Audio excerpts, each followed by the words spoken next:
This episode is brought to you by Cry Havoc, from New York Times #1 bestselling author Jack Carr.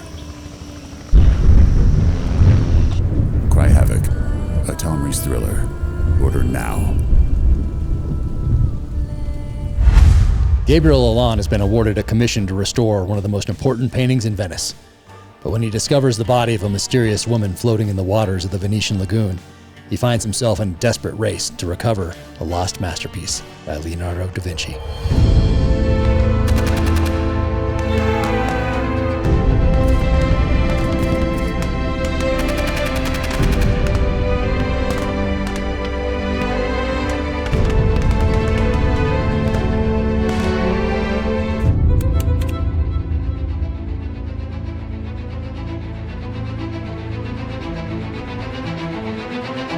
Thank you so much for joining me. This is such an honor. I'm so happy to do it. And I want to show you behind me here. So these are all the first edition signed right there. So those are all. That's a lot of books. That's a lot of books. In fact, I think it's 28, 25 Gabriel Allon. Is that right? Yeah, 25 Gabriel Allon, 28 total. That is 28 total. Incredible that you have done that. And I have questions about process for later. But first, I want to thank you again for coming on. It's such a treat for me. I wrote down more questions than I've ever written down for any guest ever. And we're never going to get to all of them. And I'm going to keep my eye on this clock because I know you've had a long day and you're on book tour. No, it's fine. It's fine. But it was fun just coming up with all these questions because I've been with you from the beginning, from the Osborne days, and then before that, I jumped back to An Unlikely Spy, and then kept going throughout the entire time. So I feel like I've been on this journey, not just with you, but with Gabriel Allon, because I had these books on every deployment. Typically, I get them from my dad would get the hardcover because back in the military days, I couldn't yet afford the hardcovers, so I'd wait for a paperback. But if he got the hardcover first, then he'd mail it to me, and I'd take it on deployment. So either in paperback or hardcover, you were with me on every deployment and throughout all my time in the military. And we actually met once in the summer of 2016 for Barnes & Noble, New York. That's it, the new girl right there. Yep. Yeah, Barnes & Noble, New York. You remember? Of course. Oh. So, yeah, I still have my challenge coin you gave me. Oh my goodness, that's amazing that you remember that. Yeah. Oh, but can I go back a little bit? You're not the only one who read me on deployment, but we made sure that we always shipped a lot of books through channels and partners to get books in soldiers' hands during those deployments. I don't know. Did you ever bump into anyone else who was reading me over there? I certainly did, and I saw them on shelves in the USOs, or there was little libraries on different bases and that sort of a thing. Exactly. We've helped to stock those libraries. So. It's amazing, and so I feel this is such an honor for me. So I knew what I wanted to do from a very early age. I want to ask you about that as far as your journey as well. But you have been such an influence on me, inspiration and influence on me. And continue to be to this day. But I remember when I met you in New York, and it was my second book was coming out. No one really knew who I was yet, but you wrote for Jack Carr, fellow author, and that was very cool of you to write that. It meant a lot to me. I still have it right here. I kept a little sticky note in there and everything. So this one is very, very special to me. And I think I met a relative of yours downstairs, because if I remember correctly, we got them downstairs, came up, and then did the line or something along those lines anyway. Mm-hmm. But I met a relative of yours, I think, downstairs in line, and got talking to them, and then came up and listened to the talk, which was fantastic, and encourage everybody to go and see you on book tour and add all your books to the library. And it's so much fun to talk to people that find you halfway through or at the end, are going to find you hopefully because of this and get an inside job, and then go back to the beginning. Even though what's that little thing right there next to an inside job? What's that little bottle right there on the shelf? Oh, right there. That's my Jack Carr Warrior Proof whiskey. I'll show you. I think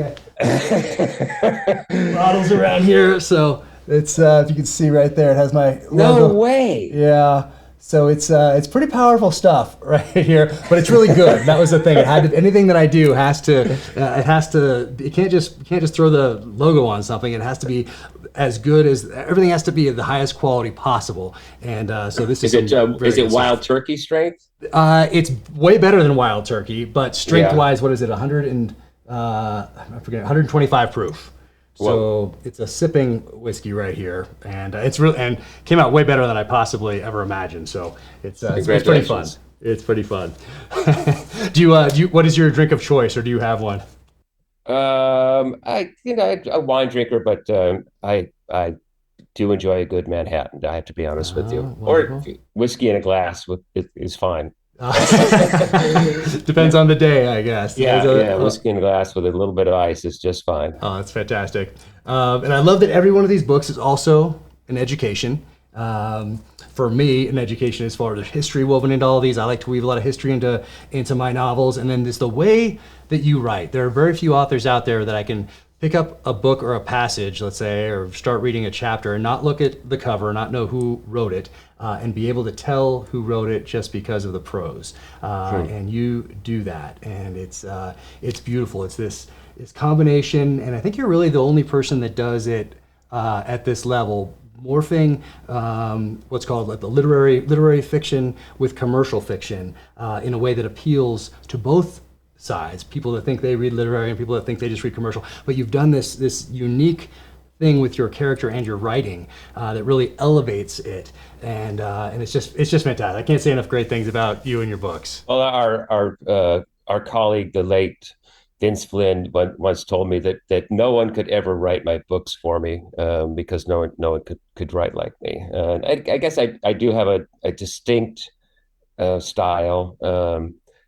A distinct voice. It's lyrical, it's musical, it's rhythmic, and it's just something that it's just sort of the way I've always written. But yeah, I do try to.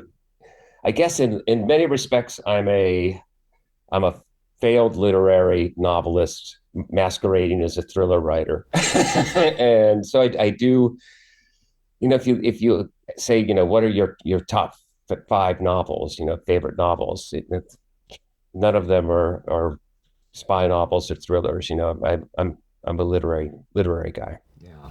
Well, I'm okay at action. I'm not as good as you. oh, I try to do action in a different way. Oh, I love how you do it in all the books. Like I said, such an influence on me the way that you do this. And a lot of people compared you to Le Carré, I think because of the espionage. And he's very distinct in how he writes. But if anyone has gone back, and I'm going back and I'm rereading from the beginning because just the times I grew up in, it was a piecemeal as far as reading Le Carré.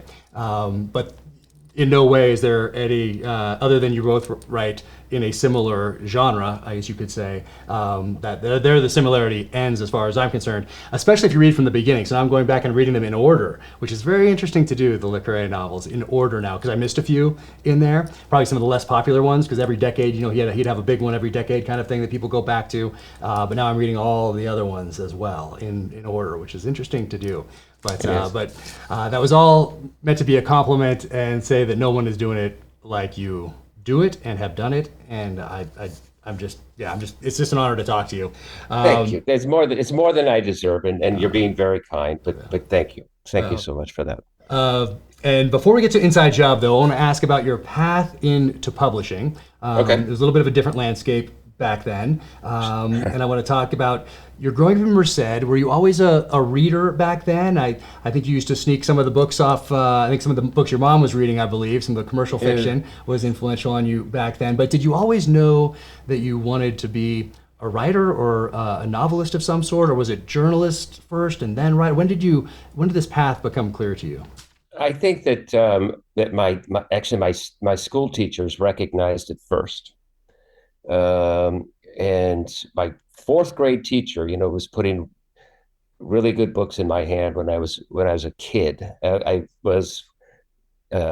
looked exactly the way I look now, glasses and the whole thing. Real nerdy kid, read way above grade level and could always write. My high school English teachers, Mrs. Hunt, Mr. Jordan, they recognized, they told me that you're going to make your living as a writer. Wow. And that turned out to be the case. And they worked very, very carefully with me and closely on helping me, study great books and learn.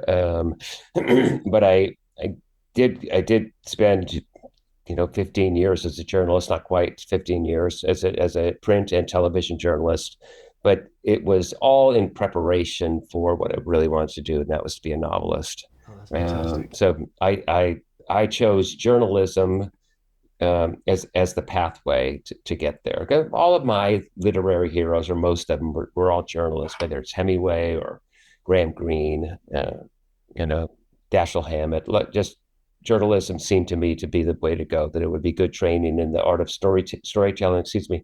That it would provide me with interesting experiences that I could draw upon, and all that turned out to be the case. Oh, that's fantastic. So my mom was a librarian, grew up surrounded by books and a love of reading. Mm-hmm. So I was reading well above grade level 2 early on, and I naturally gravitated to those books that had protagonists with backgrounds that I wanted in real life one day, because I knew I was going to serve my country in the military, and then I was going to write. And I looked at them as two distinctly different professions for most of my life until I started writing. And then when I started writing, at first I thought, hey, I'll get the technical stuff right. But as soon as I turned my outline into the narrative, I realized that it was going to be much more personal writing experience than I initially realized. And I was going to take the emotions from things that I was involved with downrange and then apply them to completely fictional narratives. But point being, that books and reading have been the foundation of all of it. So why the detour to the military? What made you? Well, I think it was just in my DNA. I think there was Okay. that was just something I was going to do. My grandfather was killed in World War II. He was a Corsair pilot, which was the plane that had the wings that fold up like that to go on the decks of carriers. And at the time, there was a show called, it was Baba Black Sheep when it came out, but then it was syndicated as the Black Sheep Squadron with Robert Conrad playing Pappy Boynton, a Marine Corps aviator, and he was flying the same plane as my grandfather, and he was killed off Okinawa, 1945, May, near the end of the war. And so I grew up with the silk maps they gave aviators back then, his wings, his medals, pictures of him and his squadron, his plane.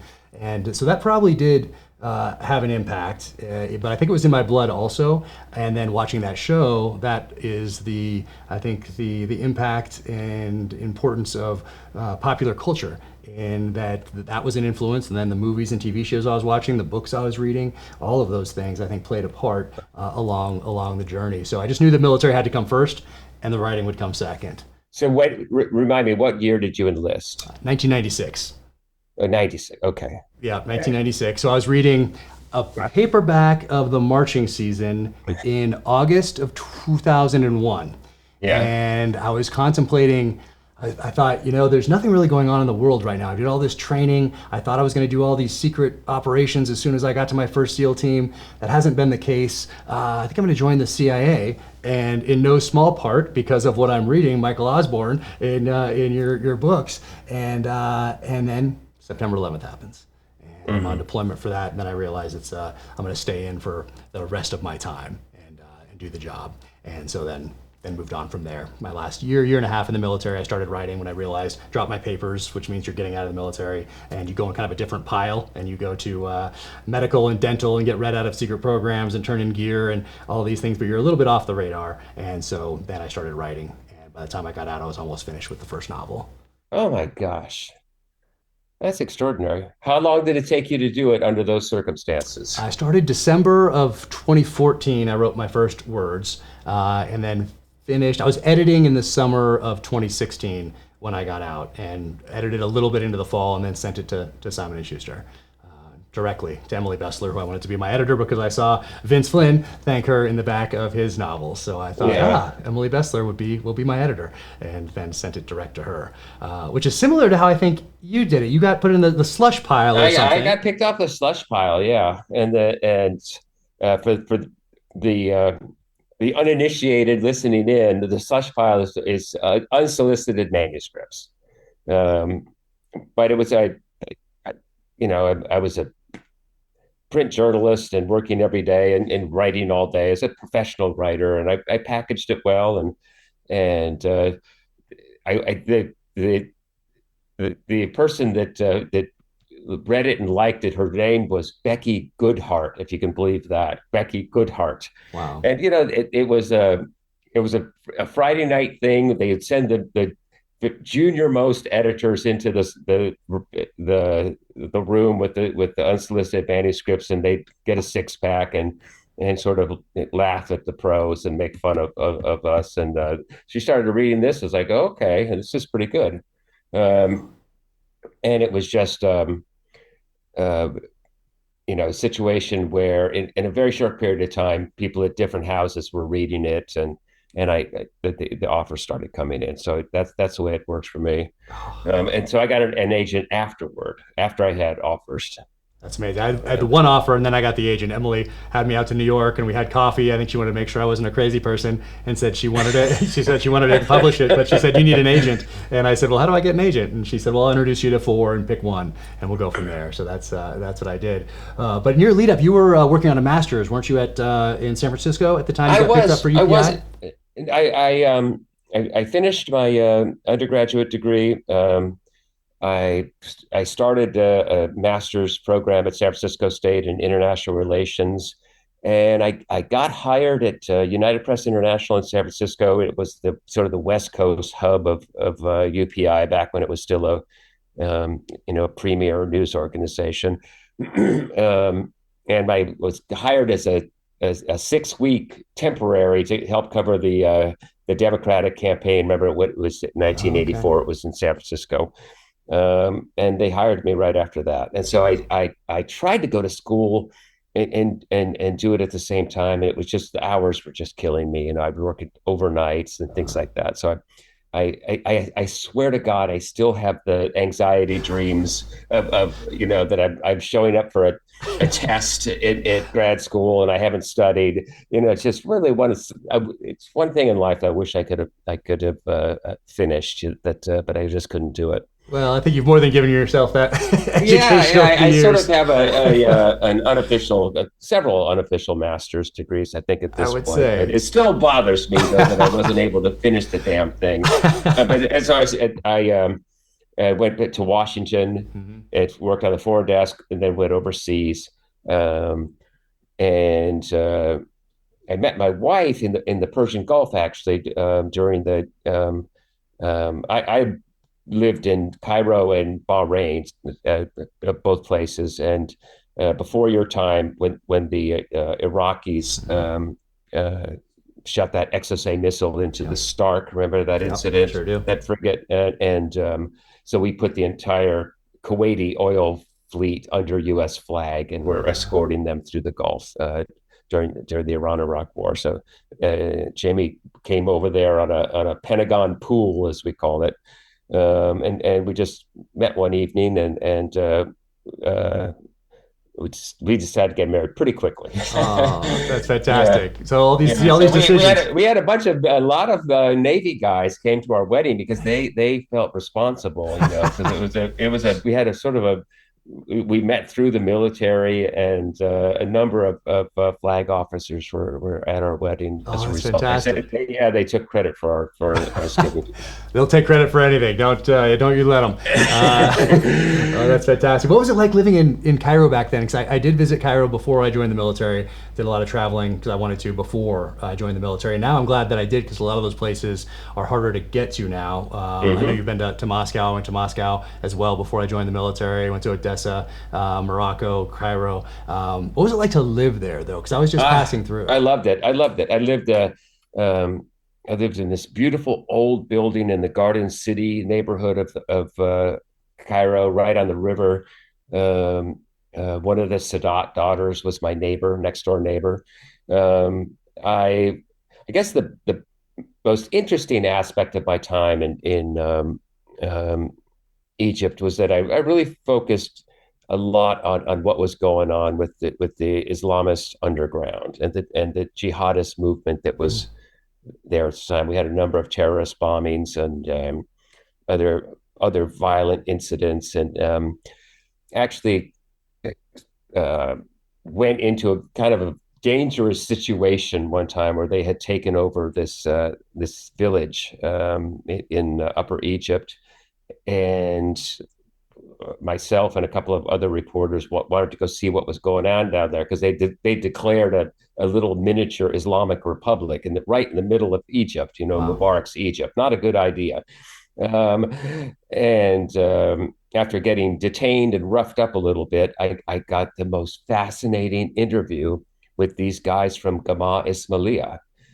And this is back in the 80s. And they were telling me about how they had been to Afghanistan, and there was this guy there, the sheikh, and they're working with uh, you know, bonding and forming alliances and yada yada yada. And we're going to come and we're going to kill you all. They told me they're going to destroy you. This very senior Egyptian Islamist. I had it all on tape. And what he was talking about was the nascent Al Qaeda, actually. Wow. And I had it all on tape. I wrote an article about it, and boy, the Egyptian secret police made my life rather interesting after that. Wow. So I really enjoyed my time there. I learned a lot. And I just loved the country. Yeah, no, it's beautiful. I'd love to go back. And we'll have to see what the situation's like on the ground, but before I bring my family back. But I know you've taken your family on some of these research trips over the years, which Sure. I think is amazing. I think you took them. Did you take them to Moscow, or did you take? Anyone took them to Morocco? Absolutely. Okay. Absolutely. Yeah. Absolutely. My children have been inside FSB headquarters. Wow. Yeah, I take them I took them. I mean, they're grown and living their own lives now. But I did drag them around the world and take them with me every chance I could. And I like to, whenever possible, sort of write the scene on scene if I can. And so I had this long chase scene that in a book called The House of Spies that started in the desert of Morocco and wound its way all the way to the gates of Downing Street. And I just threw everyone on a plane at the Christmas break, and we're going to go over there, and I'm going to go write for a couple of weeks, and it was a blast. I love it. I think I'm taking my family there in a few weeks. We're just confirming some details right now, but I haven't been there since 1993, and it was before my military time, and I just loved it. I just love Morocco. I love Marrakesh. We went to the coast.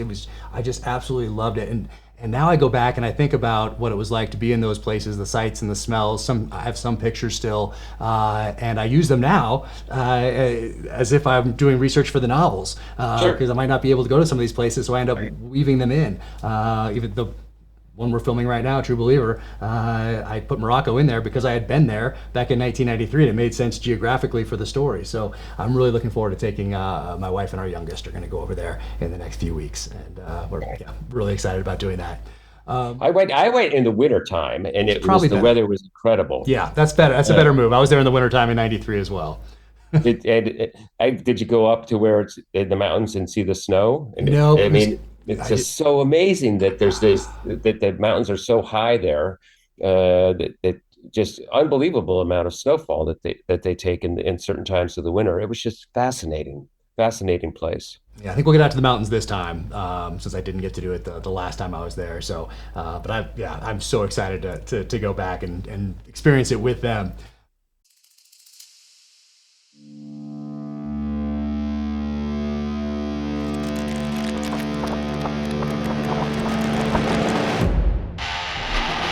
Since 2003, Bravo Company Manufacturing, founded by a U.S. Marine veteran in Heartland, Wisconsin, has been crafting mission-ready weapon components for professionals who demand reliability. Trusted by U.S. Special Operations, law enforcement, and responsible citizens worldwide, BCM gear is engineered and tested to perform in the most unforgiving environments. Every BCM tool is built and tested as if your life depends on it. Go to Bravo Company USA for more information. Bravo Company, American-made, duty-built. It sounds like you now, after your time in Cairo, Bahrain, come back to the United States. And was it a strategic move to start being a producer at CNN so you'd have time to write, or was that just a natural progression? It was a marital move. I didn't want to say that. I suspected, but I didn't want to. Yeah, it's strategic in that respect. But we are not going to get married and have me live in the Middle East and her live in Washington. Right. That's not a good idea. Right. So I came back here and I went to work for CNN, and had never worked in broadcast before, and turned out I was pretty good at it actually, and I really had enjoyed it. I was um, a news writer at first, and then I was executive producer for Bernard Shaw, the old Prime News, and the International Hour, things like that. And then I took over the all of the political talk shows, Yeah, like shout shows, as my wife calls them. yeah, I've heard you say that, and I think it's Crossfire, Capital Crossfire, Gang. all of the inside politics, um, the weekend interview programs. I was responsible for all those. Jesse Jackson, he had a Oh, weekly remember show on that? Remember CNN. that? Evans and Novak. Yeah, They were all under I guess I can't remember how many it was.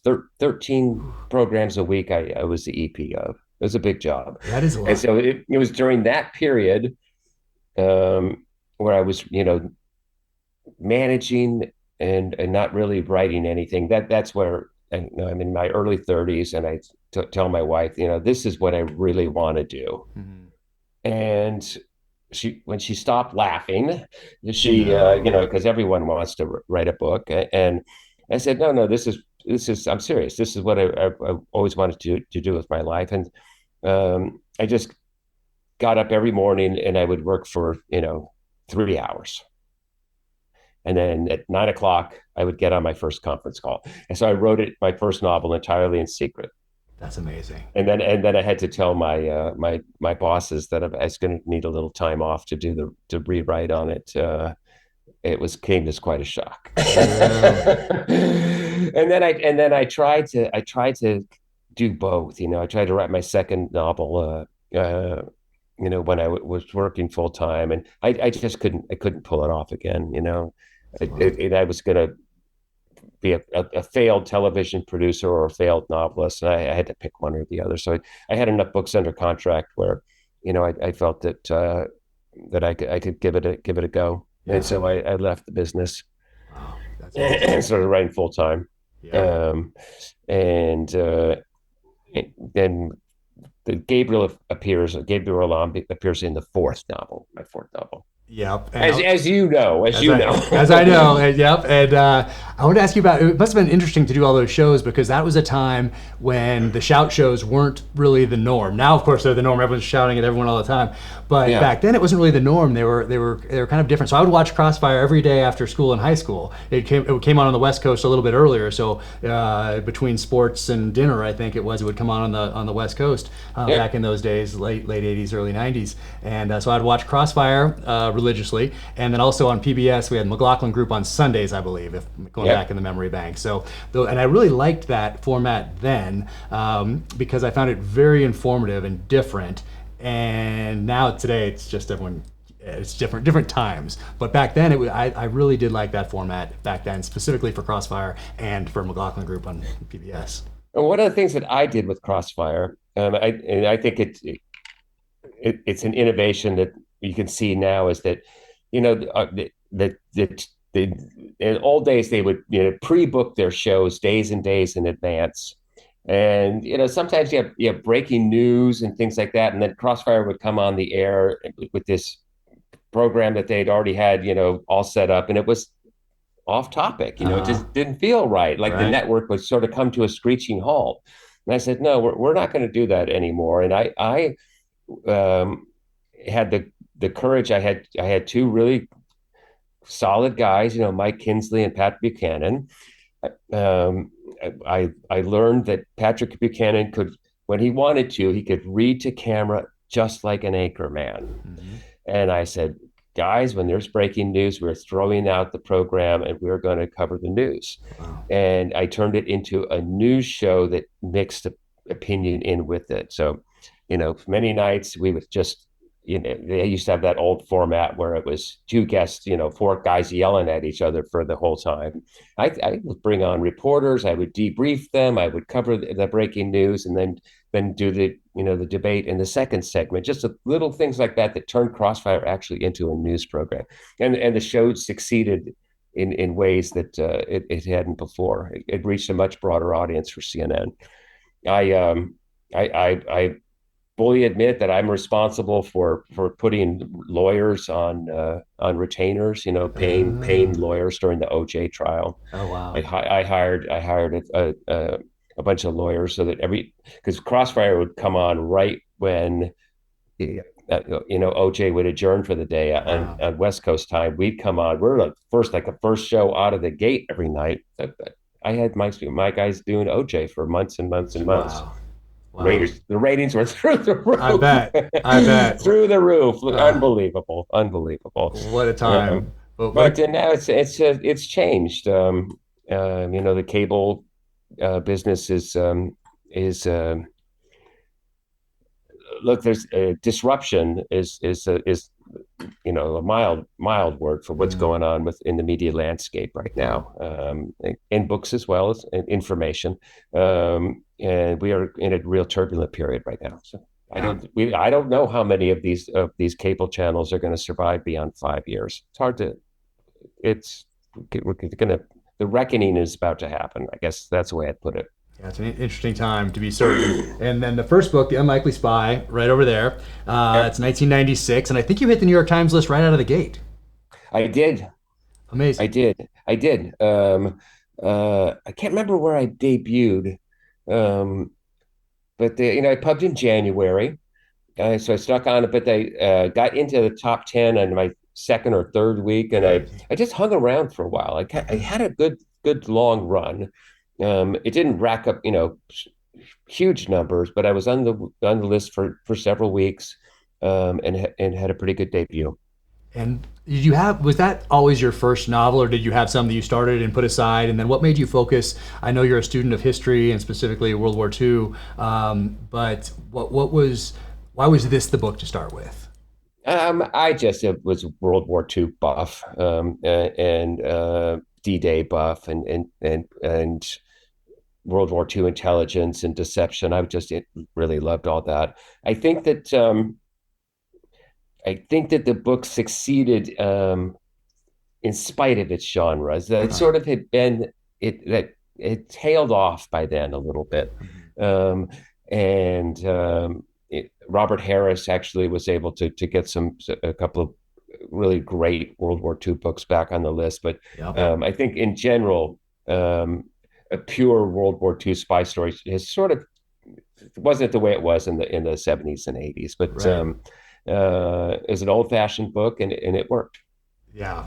And then at this point, you have an agent, and Mm-hmm. so were you planning on writing another standalone novel set in World War II or set somewhere else? But then there's the move to the Michael Osborne books that you have two, Mark of the Assassin and The Marching Season. So what was the thought process behind a shift from what you had just done in World War II to a contemporary thriller? Um, I think it had to do with exactly what I just said. That I wanted to get up to date and write about the Yeah. contemporary world and the real world. And it was right before 9/11. I spent I would I was allowed to go into the counterterrorism center, the old counterterrorism center, on a number of occasions and talk to the guys there. And I didn't know that just right down the hall, there's this other unit called Alex Station, Yeah. that they was just focused Bin Laden. on Bin Laden and Al Qaeda. That I didn't realize that was there, and they never told me it was there. But it's literally practically next door. So yeah, he was a counterterrorism officer before counterterrorism was cool. Yeah, you kicked it And, off. and he, I, I, but I wrote two of them, um, and I just didn't think I was quite tapping into my potential. I thought I had another gear there. Mhm. So Gabriel is actually in his own way, a spin-off from that series. There are common characters throughout. And I wanted to write about, excuse me, what was going on in the Middle East at that time. Bill Clinton was about to have this big summit at Camp David to try to get the Oslo Accords and a peace deal across the finish line. There was terrorism out like crazy, trying to disrupt it. And I thought that's what I want to write about. So I created Gabriel for that book. Yeah. And a couple of characters spilled over into that first one. And I always talk about another regret. I regret in a way not writing Osborne Gabriel, Osborne Gabriel, Osborne Mm. Gabriel. And it's a question I get every night on book tour. Will you ever do it? Will you ever do it? Can you ever going to go back to Michael Osborne? And I really think it's been too much time has passed at this point to do it. Interesting. And it's one I think that maybe I should have, but it worked out okay. I'd say it worked out just fine for all of us, you and readers. But I mean, I think they're fantastic. But I do think that you are right in the way you described that. You did find another gear with Gabriel Allon, and Yeah. you did something unique that no one has really been able to do as well as you have. There have been other characters, let's say, that are CIA counterterrorism characters. Those are all over.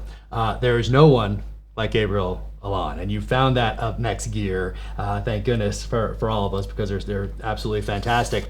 But it had a different title, if I'm remembering something you may have said a long time ago. I think you were not happy with. I think before you say it, I think The Kill Artist is an amazing title. I always have. Okay, good. But Okay. you had another one, I think. I called it. I had a working title that the Archangel Gabriel is the Prince of Fire. Mm-hmm. I put that on there. No one liked it. It ended up being chosen for me for that one. But they just hated it. They thought it sounded like a romance or a fantasy novel, actually. Okay. And so they changed the title. I helped to design the cover, actually, though. And I also hate the second book in the series too. That is not my title for that one. The English Assassin is not your. Oh my No, goodness. no. What was the title of that one? Well, first of all, we should just say that Gabriel's only supposed to appear in one book. And That was it. I was instructed basically by my publisher, the great Phyllis Graham, that you will write me another Gabriel Allon book. And I thought it was a terrible idea. But I did. I had this book ready to go about Swiss and Nazi art looting and the conduct of the Swiss banks. It was, when I thought it through, Gabriel's perfect character for it. Excuse me. And I had one with the working title was The Private Banker, which I still think was pretty good. But my favorite title for it was this piece of music that plays a big role in that book called The Devil's Sonata. That's good. You can't use this title because I'm going to use. but I already have the Devil's Hand, so I can't use anything with the devil in it. No, but I thought it was a great title. I thought The Devil's Sonata was a killer title, and they didn't like that either. So then they called it The English Assassin. They named the book that I was instructed to write about Gabriel. They named it for a character named Christopher Keller. Yep. And so he's the title character of the second Gabriel Allon novel. And I let him sit for a number of years, and I'm going to point to that little book there called The English Girl when I resurrected Christopher and brought him back. Yeah, I think you probably still get questions about him. I mean, all these characters are so fantastic, and I love the way you talk about them. And it really stands out to me that you speak about your characters in a different way than other authors do. Some might try to talk about them like they're real people, but they seem like they don't really believe it. And yours are so full of life and so close to you, and they just spring from the page in a way that very few other characters do. And I love to hear you talk about your characters. It's just different than other authors do. I've always admired it. Well, I guess I'm sure Jamie asked me this question last night. Do you think your characters are real? Are they real to you? And the answer is yes. I spend more time in their world than I do in this world. And so, yeah, I mean, it's I don't know if it's I tried to explain this to Scott Simon once during the interview on NPR. And when I finished trying to explain how real they are to me, he thought I should seek medical attention. That like we know when it's really working, and maybe you have this as well. When it's really working, I don't really feel like I'm making up anything. I'm just sort of eavesdropping on what they're saying to one another. Yeah. I try to visualize the scene. I never write a scene without sitting with my eyes closed or laying in bed at night and thinking it through and then trying to write down what I saw and heard. That's how I do it. And what, when I just close my eyes and listen, I can sort of hear the scenes. I can hear what they're saying to one another, and I just try to write it down like a stenographer. So that's when it's working for me, where the magic is happening, and that's why that does seem very real. And that's why I refer to them as real. That's why they seem real. And where do you stand on that? What do you see them, feel them? I do. Do you think that they inhabit a parallel universe? Do you subscribe to parallel universe theory? I don't know if I get about them in that sense, but I'll sleep on that tonight. But I do think of them as very real because I'm so involved in it. I'm just not putting down words that in the hopes that I'm going to sell a book. This is what I wanted to do my entire life. It is a profession. I don't think of it as a career, and I think there's a distinction there. And I'm just telling that story. For me, it is always about the story, and I never think about, is this going to play to a certain audience or not? Is this going to offend anyone or not? I feel that people are spending time with me in the pages and now listening, and they're spending time they're never going to get back. And I take that's something I take very seriously, a responsibility I take seriously. So it's a good way to put it. That's a good way to put it. Yeah, and I think to honor those readers and listeners, I focus on the story and I tell the story through the eyes of those characters, through the actions of those characters, and I get to know those characters I found through dialogue. And I might know, hey, so and so, this is their name, and they're the head of the GRU or whatever it might be, and they're a bad guy or whatever. But I don't really get to know that person until I put them in dialogue with another character, and that's when they come alive to me, and that's when I really feel them and get to know them as part of my universe and someone who's just as alive as anyone else. Yeah, I don't know to the extent to which you outline a novel. I've never been able to do it successfully, and part of the reason why I can't do it is I can't bring a story to life, in outline form or 3x5 cards. I need to get them on the page and bring them to life that way. And there's no way that I can, outline a scene and say that this is going to happen and then let's write it. It never matches up. It just never matches up. And so I need to bring it to life on the page, like in the exact way that you said. Yeah, I know what this guy's job is. I know why he's doing, but he doesn't come to life until he starts thinking and talking and moving. Yeah, I love it. And I do outline, but I think I'm going to get away from it just because of the time that it takes. I like to know where I'm going, so I know that. I like to know the components of each. Let's say it's three acts, three parts. So I like to know what's going to happen in each one generally. And I've done that thus far. I've started with a title. I've chosen all my titles because I think that's important. Even if it's going to change, it's not taking up bandwidth as I write. I start with a one-page executive summary, and then I read that and I ask myself, is this worth the next year and a half of my life? And if the answer is yes, I read it again and I ask myself, if someone was walking by Hudson News at the airport and they grabbed this off the shelf and were to read this on the jacket or on the back cover of the book, would they be willing to invest time they're never going to get back in this story? And if I say, I think so, then that's my next book. And I take that and I turn it into the outline, knowing that that parts of it are gonna change. And then I take that outline and turn it into the narrative. That's been the process so far, but it is very time consuming. How long do you outline? It varies. The last outline was, I want to say it was around 15,000 words or so, somewhere in there. And how long did that take you to do that? It's hard to say because the interruptions have not been consistent. The consistency has been that there are interruptions, but there have been so many different ones over the last few years that I can't answer that question but I would think it would take, if I was not interrupted, solely just focused on this without juggling kids and everything else, that it would probably take a couple weeks, 3 weeks maybe. That's nothing. And then I turn it into the narrative from there. So it has worked, but I think I'm going to get away from it. I think I'll know the end because I like to know the destination, but then I think I'm just going to start and go from now on. That's a Is this last walk one? walk out on that wire, baby. Well, this last, the one that comes out in October is it's my. I didn't think of it as historical fiction when I started, but as I started to do the research and started writing and researching as I went, as different things and character backgrounds came up.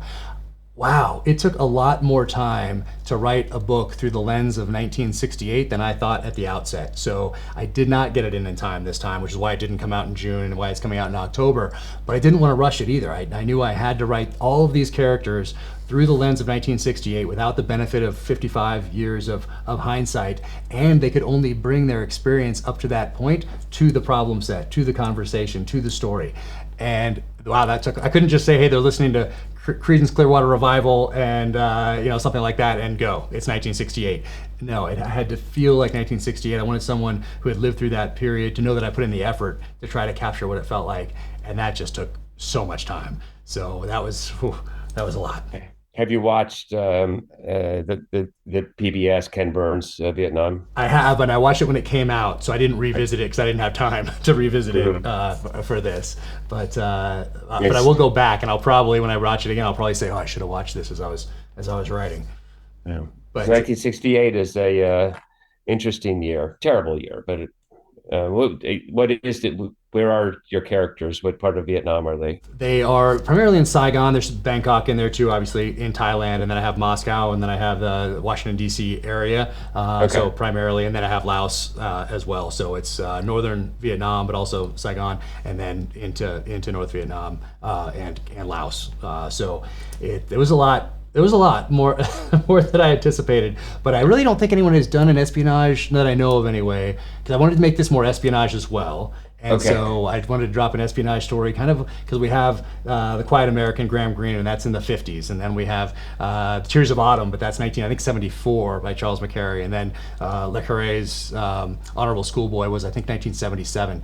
But as far as I know, there hasn't really been an espionage thriller set in Vietnam since those three. Those are the three that influenced me anyway in this. And so I wanted to do that, but it ended up being quite the undertaking. And so you're publishing in the fall. Mm-hmm.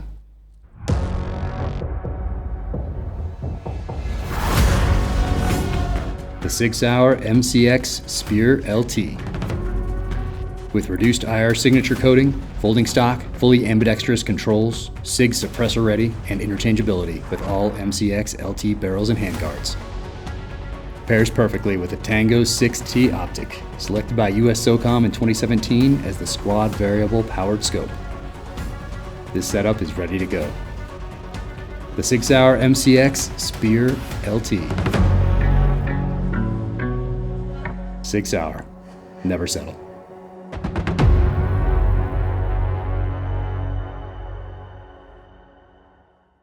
And so another way you influenced me is, so with The English Assassin, so your fifth book, second Gabriel Allon book, I think it's the first time you do an afterword. You call it an afterword then, and then I don't think you do one for The Confessor, but then you do one in A Death in Vienna, and I think each book thereafter, and then it's an author's note.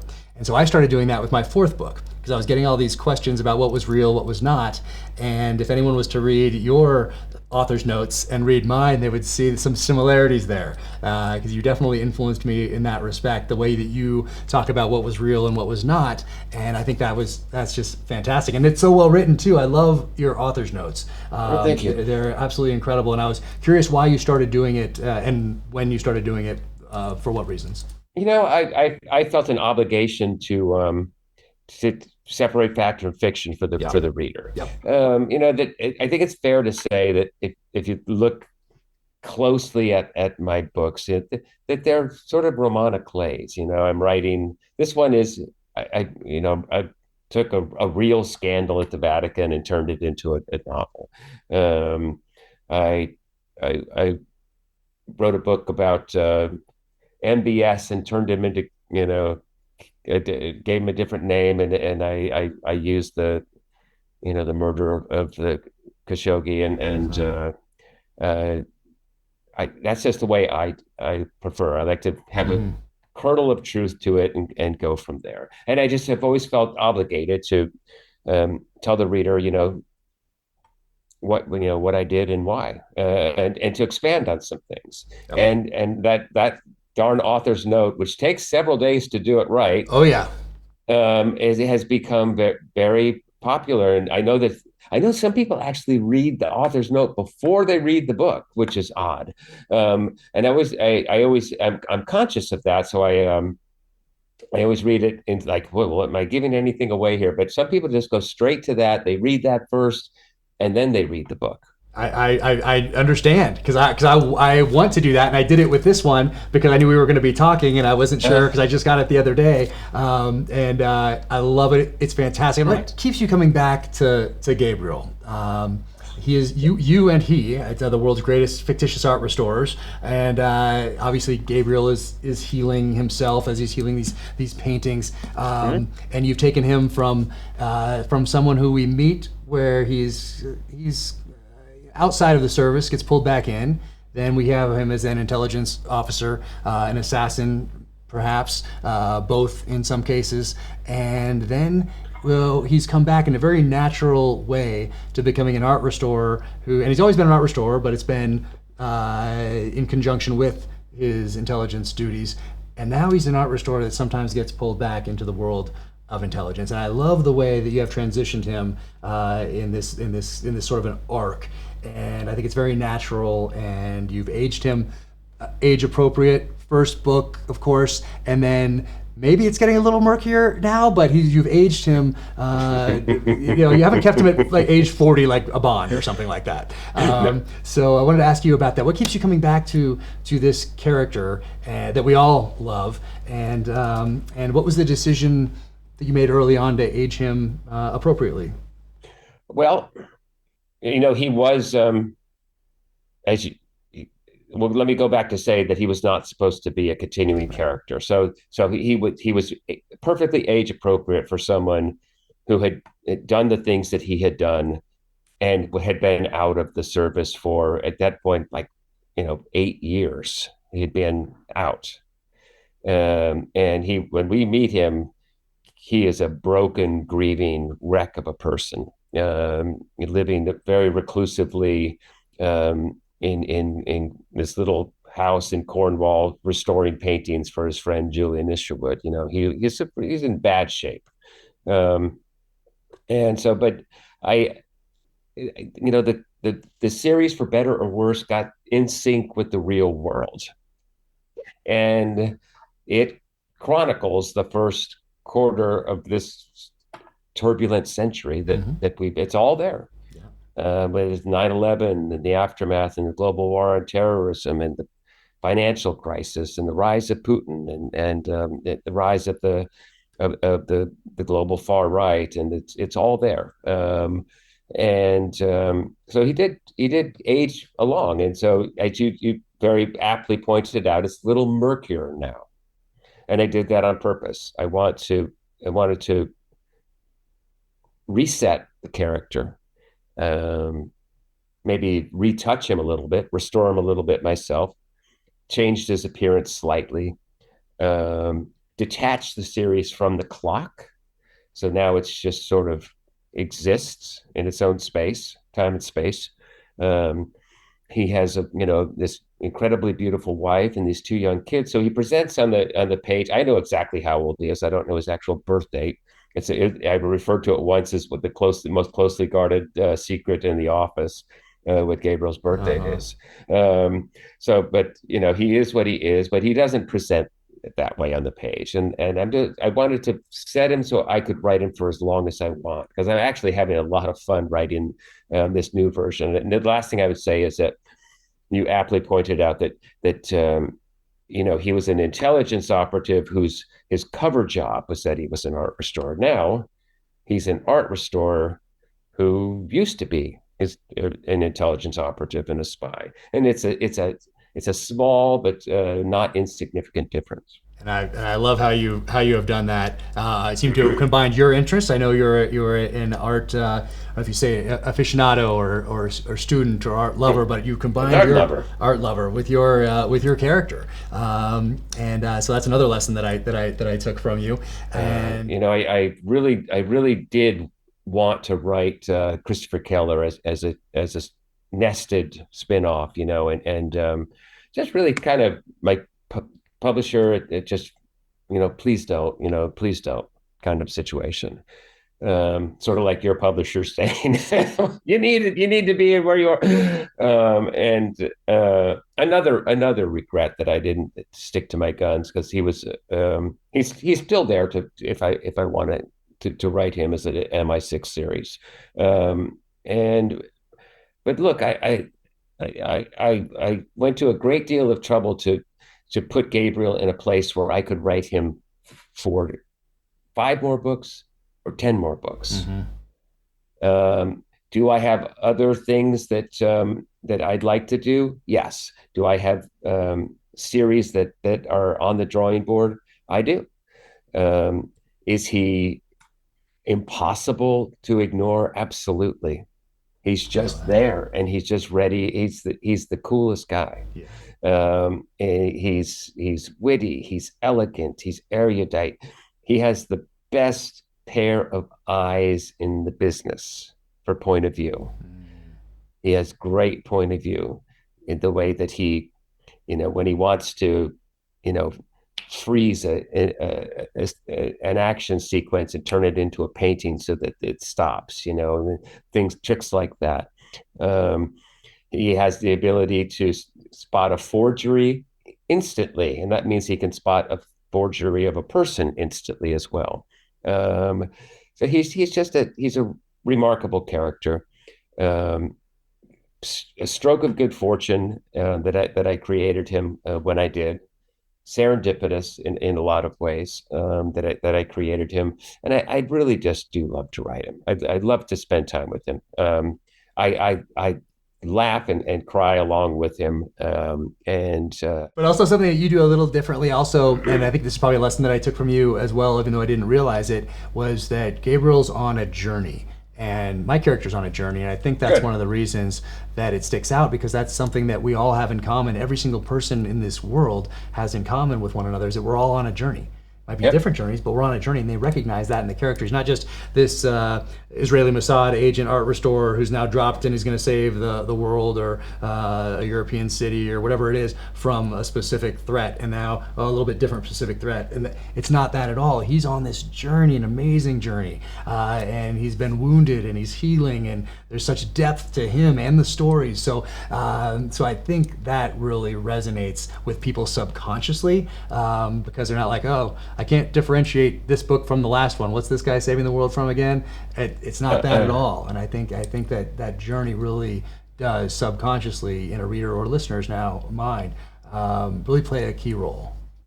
Thank you. That's very kind. And you dropped the title of one of my favorite Who songs in there right there. Amazing Journey from nice. From Tommy. Hey, there we go. That's fantastic. Well, since you mentioned music, and I know Hemingway was influenced by music and by art, by things other than other authors that came before him. You ever look at the list of his influences? It's really interesting. He was asked by, I think it maybe the New Yorker or something, and his, people used to think that he wrote like the Bible, that's where his style came from. It's Bach. Bach, yes. That influences that contrapuntal. But he put like El Greco as one of his influences. I say that Caravaggio is one of my biggest influences. The drama of a Caravaggio, the way the characters are posed, the way they're lit, that influences me. It's how I see things. I see things like Caravaggio. He could see them like El Greco. And when he says that El Greco is one of his influences, then you read, For Whom the Bell Tolls, and you sort of say, well, of course El Greco is one of his influences. So yeah, and I had to try to explain this on the interview with George Stephanopoulos a couple of years ago. It's like, how can a painting influence a novelist? And I had to try to explain it live in about 15 seconds on Good Morning America. It was quite challenging. I babbled for 15 seconds. I don't know if I got anything, if I said anything remotely interesting. Oh. But paintings and art and music is a huge influence on me. Do you listen to music when you work? I don't. I have songs that inspire, especially the earlier novels, and then in this one, because it's 1968, I did a soundtrack on Spotify for it to try to capture the sound of a generation. But I don't listen while. I like it to be nice and quiet. I don't like interruption. I can't have interruptions. I don't need a view or anything like that. I just need quiet and no interruptions. And is it quiet in your house there? Oh no, oh no, Oh no. it's chaos. It is constant chaos, which I think I'll look back on and probably miss when our youngest goes away to school. But currently, it's chaos, constant. So that's just how it goes at this stage of life. Yeah, I'm incredibly. And it's not something I'm proud of. Okay, I'm not proud of it, but I'm incredibly sensitive to noise and lawnmowers, leaf Oh, blowers, but it really bothers me. me too. And so I do end up, listening to classical music and soundtracks and things like that when I'm working. So it's just sometimes to drown out what's going on around me. Um, I do have something I have in common with Gabriel Allon. I do not like people watching me work. I do not like people coming into my office and messing with my stuff. He's shaking. See, neither does he. Jack doesn't like anyone coming into his office, honey. And don't sneak up on me when I'm working. Yes, Don't that's sneak up on important. me when I'm working. That's important. Because I get so spellbound that I get really startled when someone comes in there. Yeah, I think the first one I did between about 10 at night and 3 or 4 in the morning, because that's the only time it was quiet in our household back when I was still in the military. And then we moved up to Park City, Utah to make a physical and psychological break with the military. Came up here and a little chaotic at home with 3 kiddos, wife, dog, all that. So I started writing in the library in one of the quiet rooms. But then I would get kicked out from high school, got out because you only had a certain amount of time in there before someone could come in and use it. And so I would do that, and I'd kind of bounce around the library a little bit. And there was a coffee shop downstairs called Lucky Ones, which is wonderful, and we'd get coffee. But then I thanked the library in my acknowledgments, and then people started coming to the library to see me. And so so I couldn't do that anymore. So now I have a room up here at the house that's supposed to be quiet, and people aren't supposed to interrupt me, but they do, and that's okay. That's okay. That's okay. That's okay. And I remember Caravaggio's been in multiple books, I think, of yours. Yeah. And for those listening, it's intense realism and violence, even. Sure. And so I shouldn't have been, surprised that he was such an influence on you. But yeah, they're remarkable works. Very dramatic. Very dramatic. And of course, the Caravaggio's lighting had, influenced filmmakers for years, decades and decades. That black background, watch the Godfather movies, and you'll see Caravaggio. Oh wow, amazing! And the violence now, yeah, in terms of the scenes in Michael Corleone's office, how it's so dark. Yeah. And so the background is almost black, and the characters are very dramatically lit. That's Caravaggio. That is amazing. I'm going to watch The Godfather again. I need to rewatch it. I've been meaning to do that for a long time. And do you still write in longhand, number 2 pencil, yellow legal pad? Sometimes not even at a desk. Do you move sometimes to the floor? I do. I work most of the day on the floor. Wow. Why? And why is that? I don't know. I just lie on the floor, and if your audience Googles Muriel Spark, the author of Pride of Mistine Brodie and other incredible novels, the first thing that'll pop up is this photograph of Muriel working on her manuscripts on the floor. Wow. So I'm not alone. But yeah, I write it in longhand, and then I'll take, after a couple of hours, I'll take it over to the computer and enter it and start entering it in and transition to original composition at the keyboard. But every important sequence or scene, I write it in longhand on the floor.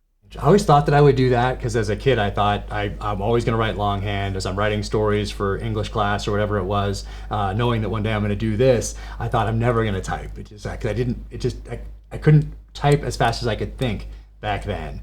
But then with all the work I had to do just professionally on a keyboard, now I can type as fast as I can think. So now I do type everything now, but I didn't think it was going to be that way when I was projecting towards the future. I try to slow it down. That's why what longhand does for me, slow it down. Oh, interesting. Down. Yeah. Oh, I will not tell my agent and publisher that I'm going to slow it down. Yeah. But then I want to talk a little bit about an inside job, latest one, because that's the one that you're out on book tour for now, and it's about a newly discovered Da Vinci. And that is in there. And I heard you talking the other day about a review that you read. Someone said it's a cross between the Da Vinci Code and the Thomas Crown Affair. And you liked hearing that, and I loved your. It's not bad, actually. It's pretty good. It could do worse. It's not. There's not deep, dark religious secrets in the novel, but it could be. It's close enough. It's close enough. I really like that line. The reviewer. He just nailed the book. Gosh, every once in a while these guys are just really pick up and write about it better than I possibly could myself. And it was a very kind review, and I really did like the comparison. It's pretty close. Yeah, that's fantastic. I love that. And the Gabriel's life has intersected with the Vatican multiple times over the years. Back Definitely. Here, which I love. I love reading about the Vatican and the politics and the finances and everything that you've woven in over the years. But I wanted to ask you about something that influenced this book, and it's hopefully I'm not mispronouncing this, the Salvator Mundi that was purchased in 2005 for I think $1,000 in New Orleans, and then went on to be sold. Not like 50 or 100 years later type of a thing, but in 2017 for over $450 million. That was quite the find. No object in history has appreciated in value at anything like that. It is the fastest appreciation of an object, of worth of an object ever recorded. And there's an object is worth whatever someone is willing to pay for it. Okay, I don't think the painting is worth $450 million, but MBS and another Arab prince definitely thought it was worth that amount of money. There's a sequence in the novel that sort of speaks to the folly of really, really outrageously rich people. People for whom money means absolutely nothing, chasing after an object. And I'm choosing my words carefully because I don't want to give anything away. But look, I'm going to not offer an opinion on the authenticity of the work or the attribution, but the price paid at auction for it was absolutely ridiculous. It's incredible. Ridiculous. And have you been at some of the auctions? Have you been at some of these auctions where you've seen things? I've gone to those auctions, and I actually did get to see. I've been allowed to. The person who showed it to me gave me permission the other night to talk about it. I got to see Salvator Mundi years and years and years before that auction. I was shown the painting privately before it was sold to anyone, but when it was still owned by this consortium of art dealers in New York, and I got to see it and so spent a few minutes with it. Wow. Yeah. And then you also got to hold something in the Vatican. Is this right? I got to hold the Vatican's Leonardo, the Saint Jerome. I got to actually hold the Leonardo. If they knew what a klutz I was, they would have never allowed me to hold the painting. If they'd known that I'm lucky I didn't have a Cosmo Kramer moment, drop the down thing. But I did get to hold a Leonardo once. Yeah, that's incredible. Then it charged through me. I got to be honest with you. It's just like I just feel like electricity from the darn thing. It was wonderful. Yeah, there's certainly a difference between seeing something online or a photo of something and then being in the presence of great art. It's that I mean, obviously art is subjective, but great art, I think, and here I'm talking to you about this. It has the intangible. It has heart. And you use the keyword presence. Leonardo has presence. It's just you can't take your eyes off it, and that's an important aspect to great painting. Presence. Well, I learned so much about art from your books, about the secret world of art, about art trading hands secretly, which I think more paintings trade hands that way than much more, many, yeah. Look, the great thing about the art world is that, there are many fine collectors of art, and they do it for all the right reasons. But there's also a lot of corruption and crime and fraud and bad people who use a flashy art collection to give themselves a patina of sophistication and elegance. Every Russian oligarch who made billions, illicitly, the first thing they did is go out and buy themselves a flashy art collection, to give themselves sort of an air of legitimacy. It's just the art world is there's just so many cross currents there, and Gabriel has used the art world. He used the art world to fund a terrorist network once. He launders money through the art world. It's been a great stage for the stories to play out. And it made the Allon series very unique in that regard. Oh, it certainly has, and it's been a joy for all of us. And I did want to ask you, and if it's too sensitive, it's okay, but about David Bull, who passed away in December, who is a big influence, and just because he's been such a big influence on this, I just wanted to ask you about him a little bit. Yeah, we had our last big conversation as I was beginning work on the book, and the first thing I did before writing a book about a newly discovered Leonardo is to make sure that there are, do reputable people in the art world, and especially in the old master art world, do they think that there are still some undiscovered Leonardos out there floating around? And the answer I got from him and my other sources were yes. We don't know everything that came out of his studio. The inventories are incomplete. He didn't put everything that he was working on. He didn't make any mention of what he was working on in his notebooks. So that's the first thing I needed to is it legit? Is it real? Can I write this book the way I want to write it? And then he helped me with some technical aspects about how to get at a painting that's been covered up by another painting, and how to remove the other painting, and certain aspects about panels and how they can be disguised and changed and things like that. So he helped me plot out the book, and I didn't realize that his health was an issue, and so it came as a terrible shock to me when I get an email late one night from Teresa, his wife, that he had passed away. So I wrote a special goodbye to him at the end of the book, and I really miss him. He has a huge influence, not only on me and my understanding of art, and the sophistication that I was able to write Gabriel, but he's witty, elegant, charming, and so he's a big influence on the character Julian Isherwood, for example. Julian's a composite of a couple of different people, and I miss him terribly. Yeah.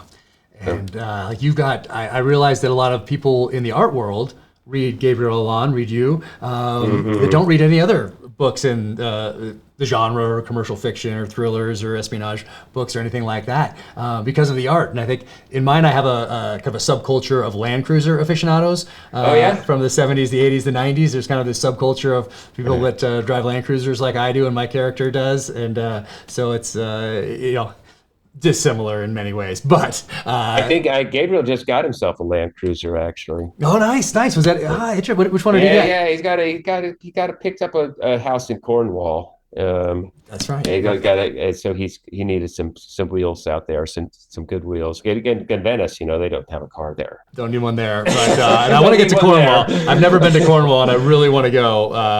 Hopefully, in this next year, I'm gonna make it out there. I have a couple things that are drawing me in that direction. And yeah, I know we got to wrap this up. I really appreciate you taking this time. Have you met any intelligence? Because I know you actually do have a network. I mean, you were a journalist first, but it's almost like a network that an intelligence officer would have and would cultivate. And I think a lot of them are, or well, probably all of them are genuine relationships at this point. But have you ever met an intelligence officer who was? I'm sure there are those who are painters or sculptors or things like that. Mhm. But have you met any restorers? No, but the um, look at it, Mossad. I call them the office, which is how they refer to themselves. I've never used that word, but the, they I don't know if it's the way they recruit or the gene pool, but there are so many. I discovered after the fact that there are just lots of musicians and artists inside that service. Um, Mardigan, the guy's about this tall. He's a killer. I mean, he was one of the original tough guys who would go into Arab villages and pass as an Arab and do really dangerous, uh, tough missions. And he's a great great pianist and a very talented pianist. The Peter Malkin, what the operative who actually grabbed Eichmann that night in Yeah. Argentina, it was a painter, and he sent me a beautiful scoop. I hope I didn't bang that monograph of his collection works. Wow. And that's one that got away from me. That we were kept trying to hook up and meet, and then he got sick and passed away, and I never was able to spend any time with him. But he was a wonderful painter, wonderful painter. Wow. Um, so it's not unusual in that Yeah. service. Very I don't know if interesting. the CIA has painters and artists. I'm not sure, They but they must. certainly do. Yeah, they must, but maybe not in the same kind of numbers. There seems something Yeah. Or I don't know, more romantic about it, I guess, about doing it in that part of the world where the Mossad operates. And quick, I would get your thoughts on AI and publishing, maybe AI in hmm. general, or if you've thought of it. And I mean, it's coming, and I almost feel like that we should have a disclaimer on any kind of art, whether it's a book, whether it's a painting, whether it's a photograph, that at least lets the consumer know that this was made using AI. Kind of like we had the explicit lyrics thing back in the 80s that went on Hmm. albums. So maybe it doesn't matter to you if a painting was made with AI. And you put it in your house, and that's fine. But maybe it does, or maybe you buy something that you think was made by an actual person, and you're proud of it. And it hangs in your house for 10 years, and then you find out that it was made with AI. The whole time you thought it was made by a person. That seems. It seems like there needs to be something that at least lets you know, so you can make an informed decision as a consumer. I don't know what What you. about this band that was on Spotify, Velvet something? You don't know about No. this group, this complete fake group. It was Oh. this California Wow. vibe, sort of California sound, Fleetwood Mackey kind of thing. Oh wow. Completely computer generated, AI generated music. Complete all the imagery of the band itself was all fake. Spotify I apparently didn't realize what it was playing. It became very popular on the Wow. rotation. A lot of people were listening to this band. Um, I have to say, I don't. Have you ever tried to ask a Chat GPT to write Nope. like you? Nope. I have Um, not touched it yet. no, no, but I was just wondering because it can't do it, and I don't worry about it in terms of my. Yeah. I guess I think about it in terms of the societal implications and dislocation that's coming, um, because these machines are going to be able to do everything a lot more efficiently and better than people, Yeah. and automation and AI are going to change the workforce and the workplace, and we have some huge challenges coming our way, and we need to stop bickering and get to work and roll up our sleeves and deal with this stuff. Yeah, I agree. And I'm doing more and more research into AI for my next book, and it's. I try to remain hopeful for the future, but doing this research is making that very difficult. At the end of each day, when I sit down on the couch with my wife and have a glass of wine and discuss the day and all of that, and it's what's coming is it's almost unbelievable. So I have to be careful to keep my books out of the science fiction category, even though it's probably not. All right, I know you are going to tackle it, huh? You're going to tackle it in a plot line. I have in 2 of the books already. And predating ChatGPT, I had something like that, and I've had that happen. I know you've had that happen. I had a Russian invasion of Ukraine back in my second novel that came out in 2019. I had a ChatGPT type of a thing back before anybody had ever heard the term before. So I've had those things happen before, but I really hope this next one does not come to fruition. But once again, it's all about the story. And another way you influenced me. So there's this. Yeah. And then look at that. Yeah. Well, I mean, I'm sorry, Jack. You got me beat by it. I can't compete with that. Oh, stop it! I can't compete with this. I mean, but it's so great, so serious, and but I think I was channeling that for my latest author photo. So I thank you for that, and I'm gonna let you go. I have so many more questions for you, but I know we will link up at some point. We'll do a part 2 sometime. Yes, we'll do a part 2. Okay. We'll definitely do that for your next one that I'm already looking forward to. And I also I want to thank you for everything that you've done for me without even knowing it. For the example that you set, the influence on my work, and also for living out that dream from when you were a kid to become a novelist and doing it. Because as you said earlier, so many people now I know how many people tell you they're going to write a book because it almost happens daily. But you did it. And you set that goal. You did it. You've made the world a better place. You've contributed to this genre, and well past, well beyond the genre. And so I just want to thank you for that. And I mean, I think that might be your most important legacy, more than the books, is setting that goal and then doing it at such, not just doing it, but doing it at such a high level that sets the bar so high for everyone who is coming on the scene. And I just want to thank you. Well, Jack, I got it. Breaking news here, Jack. You did it too, buddy. Wow. You did it too. And congratulations for all your extraordinary success. And I'm so glad that we were able to reconnect and spend this time together like this. It's been a great honor to be on the show. And please, let's do it again. Don't stop podcasting. I'll have the podcast next year. Perfect. We'll do part 2. Let's do it. Okay. Have a great rest of tour, and we'll talk again soon. Reach out if you ever need anything. Okay, thank you so much. Okay, take care. Take care. Bye. Bye-bye. This episode is brought to you by Cry Havoc, from New York Times #1 bestselling author Jack Carr. Cry Havoc, a Tom Rees thriller. Order now. Watch a Cry Havoc teaser here, or watch another episode of the podcast here.